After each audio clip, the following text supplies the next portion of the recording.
त्यावेळी सक्तीची वसुली सगळी थांबवली जाते.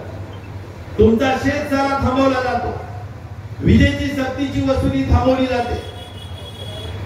शिक्षकांच्या शिक्षणाच्या बाबतीत आपल्या मुलांच्या संदर्भाने असणारी शिक्षणाची फीस ही तातडीने थांबवली जाते.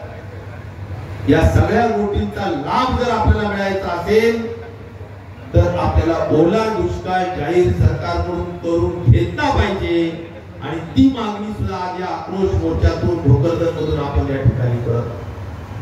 त्यामुळे 50,000 मदत असेल, ओला दुष्काळ असेल आणि सगळ्यात महत्त्वाचं तुम्ही तुमच्या जाहीरनाम्यात, आम्ही म्हणतो म्हणून नाही, तुम्ही ज्या जाहीरनाम्याच्या माध्यमातून मत घेतले त्या जाहीरनाम्यात काय लिहिलंय की त्यामध्ये लिहिलंय की आम्ही आमचं सरकार येऊ द्या, आम्ही शेतकऱ्यांचा 7/12 कोरा करू, कर्जमाफी दिलंय का नाही, म्हणलंय का नाही, भाषणात आहे का नाही.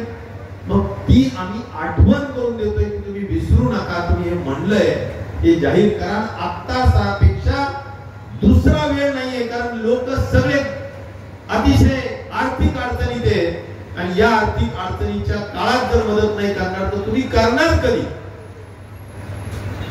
तुम्ही नेहमी निवडणुकीच्या तोंडावर मदत करता. अरे बाबा, निवडणूक सुद्धा तोंडावर आहे, आता तरी करा. नाही पिचलेल्या शेतकऱ्याकडे बघून तर निदान निवडणुकीवर डोळा ठेवून का होत नाही, पण तुम्ही केलेलं आश्वासन, दिलेल्या आश्वासनाची पूर्तता करा.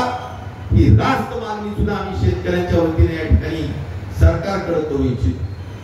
आणि म्हणून हे सगळं करत असताना आश्चर्यकारक गोष्ट काय की जो GR जाहीर झाला शिंदे साहेब, त्यामध्ये शशिकांतजी जालना जिल्हा अतिवृष्टीनं पूर्ण बाधित. आमच्याकडे तर अंबड घनसावंगीला, गोदावरीला तुडुंब पूर आले. वरचं नाशिक नगरचं सगळं पाणी, अहिल्याबाई नगरचं पाणी सगळं खाली आलेलं आहे. आणि तो सगळ्या पाणीमुळे संबंध गोदावरीतून गावागावात पाणी शिरले.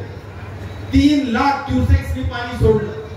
आज 3 लाख क्युसेक्सनी पाणी सोडल्यामुळे नदीच्या पात्राच्या बाहेर पाणी गेलं आणि त्यामुळे गावागावात पाणी शिरल्यामुळे पुराची परिस्थिती घराघरात, गावागावात आहे.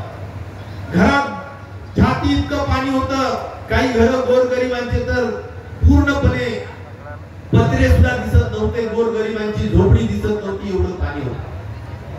मग अशा सगळ्या परिस्थितीमध्ये आपण आपला जिल्हा गाळून टाकता. हा जिल्हा आता मदतीच्या सध्याच्या यादीमध्ये नाही, हे तुम्हा सगळ्यांना जागरूकपणे सांगू इच्छितो.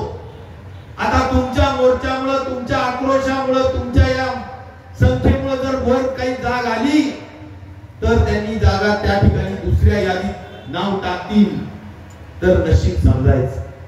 पण जी काही यादी जाहीर झालेली आहे जिल्ह्यांची, त्यामध्ये जालना जिल्हा नाही. अहो सध्या आम्ही काय बघतो, हे इलेक्ट्रॉनिक मीडियावाले आम्हाला काय विचारताय की अरे काही फळबागांचे गट गेले, म्हणजे ज्या ठिकाणी जे तुमचा काय म्हणायचं त्याला महसूलचा सजा असतो, त्या सजेवर एका ठिकाणी पर्जन्यमापक असतं आणि त्याच्यामध्ये काही ठिकाणी पर्जन्यमापक, जसं आता खासदार आपल्या जालन्याच्या खासदार काळे साहेबांनी सांगितलं की अनेक पर्जन्यमापक खराब आहेत, बंद आहेत. अरे पण पर्जन्यमापक ज्या ठिकाणी 15 गावांचा सजा असतो आणि 15-20 किलोमीटरवर गावं असतात. आज निसर्गाचा लहरी पाऊस कधी या गावात पडतो, शेतात पडतो, नाही पडत. अशा वेळेस सजेत थोडा कमी पाऊस असला की सजेत ते गावं गाळून टाकायचे. हे चूक सरकारने करता कामा नये, आपण हे फुटवून घेता कामा.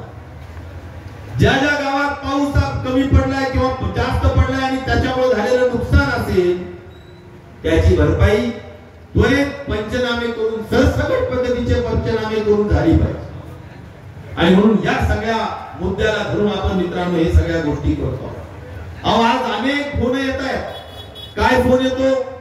सकाळपासूनचा फोन येत असतो की भैयासाहेब आमच्या गावात तलाठी, तहसीलदार, तुमचा ग्रामसेवक आणि तुमचा कृषी सहाय्यक येत नाही. मला समजत नाहीये की एवढा आता पाऊस ओसरलाय, वापशी पद्धत जी काय असेल आला असेल ताबडतोबीने जाऊन पंचनामे केले पाहिजे, पण हे होताना चित्र दिसत नाही. कळून गेले वेगळ्या पद्धतीने पंचनामे करून त्यांना जास्तीची मदत दिली पाहिजे, या गोष्टी होताना दिसत. आणि म्हणून बोलाचीच कडी बोलाचाच भाग, लबाडाचं आवर्तन जेवल्याशिवाय खरं मानायचं नसतं, या विचाराची म्हण मला या ठिकाणी आठवतीये. आणि त्याची प्रचिती आपल्या सरकारकडून आपल्याला होता